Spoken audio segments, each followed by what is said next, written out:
મારું નામ ભાવેશ પટેલ છે. આ માય ફેમિલી છે. My wife Shreya Patel, my daughter Prachi Patel and my son Dhir Patel.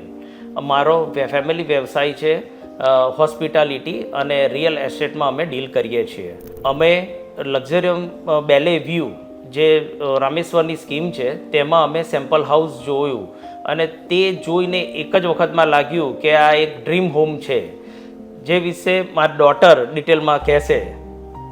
લક્ઝુરિયમ ballet વ્યૂનું sample house એવી એક જગ્યા હતી જ્યાં મને ટ્રુલી આમ ફીલ થયું કે હું રહી શકું છું. Not just the house and the spacious environment which it created, but all over જે હાઉસની આ લાઇટ્સ જે ફોલ અંડર કરતી હતી, the spacious designs, the layout અને infrastructure, everything was just so perfect કે અહીંયા મને લાગ્યું કે હું રહી શકીશ. જેમ મેં કહ્યું એ પ્રમાણે મારો વ્યવસાય રિયલ એસ્ટેટ સાથે પણ જોડેલો છે. તો બેઝિકલી હું અહીંયા આવ્યો તો જ્યારે ત્યારે પ્રોપર્ટીમાં ઇન્વેસ્ટમેન્ટ માટે, જે રામેશ્વરની બીજી સ્કીમ છે પ્લોટિંગની, પણ એ જોતાં જ આ બંગલો મારા નજરમાં આવ્યો અને એ જોઈને મેં નક્કી કર્યું કે ના, આ કંઈક ઇન્વેસ્ટમેન્ટ માટે પણ, ડ્રીમ હાઉસની સાથે સાથે ઇન્વેસ્ટમેન્ટ માટે પણ એક સારો ઓપ્શન છે. એ સાથે છેલ્લા 2-3 વર્ષથી આ બિલ્ડર વિશે જાણેલું અને તેની અંદર જે રિંગ રોડની નજીકનો એરિયા અને જે લાગે છે કે ફ્યુચરનું એનું ડેવલપમેન્ટ સારું થઈ શકે, જે ફ્યુચરનો રિંગ રોડ પણ જે નવો બનવાનો છે એ પણ આ સ્કીમની બહુ જ નજીકથી જાય છે.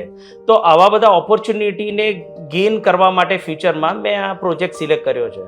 કાસિન્દ્રા એરિયાની અંદર સૌથી સારી વસ્તુ એમ છે ડેવલપમેન્ટમાં કે એ રેસિડન્સ ઝોન તરીકે અત્યારે ડેવલપ થાય છે.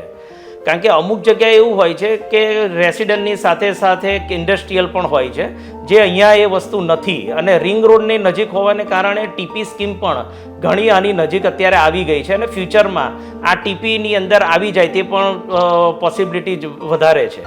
રામેશ્વર ડેવલપમાં મેં જ્યારે એમની સાથે હું છેલ્લા 3-4 મહિનાથી જોડાયેલા છીએ અને તેની ડીલ, જે પ્રોપર્ટીની ડીલ થઈ પછી બધા જે પણ બિલ્ડર અને તેમના સ્ટાફ સાથે જે મારે કોરસ્પોન્ડન્ટ થયું, તેમાં મારો અનુભવ એવો છે કે તેઓ એક એટલું ડીપલી આપણને બ્રીફ કરે છે દરેક વસ્તુનું અને ફોલોઅપ કરે છે કે તમારે કોઈ બી તમારો પ્રશ્ન હોય કે કોઈ બી ડોક્યુમેન્ટની રિક્વાયરમેન્ટ હોય, ઓન ધ સ્પોટ કાં તો વિધિન 2 અવર તમને બધું રિસ્પોન્સ આપે છે.